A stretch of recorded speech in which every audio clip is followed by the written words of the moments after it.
Hello everybody and welcome back again to my channel. I am So Say We All, and this is my Eaglemoss reviews. One of the best things, unfortunately or fortunately or unfortunately, about sci-fi is they at least approached the idea of doing different elements of the Battlestar Galactica universe in terms of television media.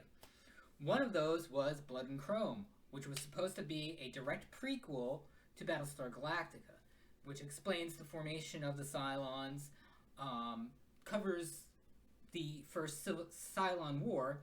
However, with the powers that be and the changing institutions within sci-fi, it was relegated to a webisode series that really didn't get much coverage. It did get a Blu-ray release, which, if you are a Battlestar Galactica fan and you've never heard of Blood and Chrome, I really recommend you go get it and watch it. I don't know if it's on any streaming services. You can also probably find it on YouTube. I don't know if it's on Paramount Plus. That might be something I might look into and provide more information on. Blood and Chrome was interesting. It was actually very well done for a webisode series. The actors involved were great. Unfortunately, sci-fi doomed it to the nether realm. But it did give us some great content, and it gave us some Eaglemoss models. So this is one from Blood and Chrome. It is the Blood and Chrome MK3 Viper, I believe. Is that? Or it's just, no, it's the Blood and Chrome Viper. So this one's going to be an interesting look. The Blood and Chrome Vipers looked more modern, if that's possible. It was a weird dichotomy in technologies because as you got towards the end of the Cylon War, the first one, colonial technology reverted because they couldn't use technology against the Cylons. They had to go back to a simplistic time, non-networked computers, etc., etc.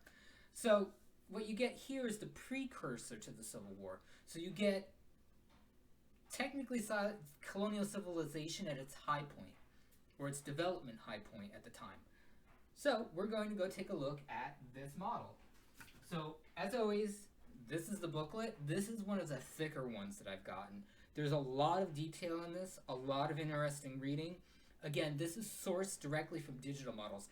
Everything Blood and Chrome did was digital, which meant better visuals, better effects, better models. It's a fascinating read.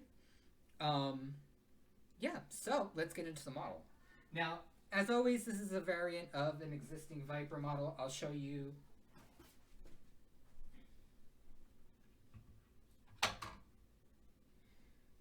You have the vintage classic Viper, which looks like this. You have the updated MK2 model. This is a Cara Thrace Starbucks specific model that showed up upon her resurrection. I don't want to spoil anything for anybody who never watched the series.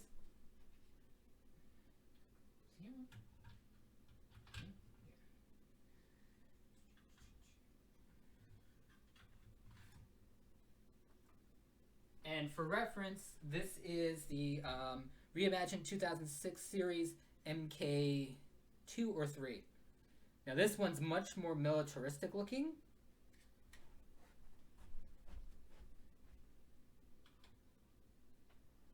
And now we will do the Blood and Chrome model. This one came in a larger box, and holy crap.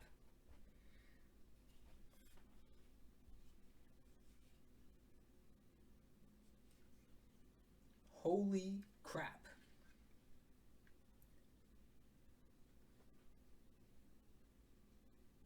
Now I will say this. Part of this reminds me, at least in terms of dimensions, of the Blackbird model. Not a bad thing, because this one is detailed really well. It's got exposed housing for the internals on all of it. It's got the colonial markings for battle scarring and stuff, and insignias.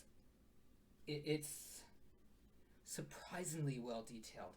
This one might actually be a 10 out of 10 for me. This one would be a must display. This one's great. This one is shockingly well done. And Their models are a amalgam of die-cast metal and plastic.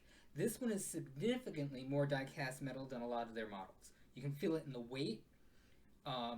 It lends itself to greater detail in terms of plastic and metal and painting. The coloration is great. It's a rich gray with counter tones in it. This is really, really good. This one is a must buy. If you buy only one, buy this one. 10 out of 10, everybody. Thanks again. Catch you on the flip side.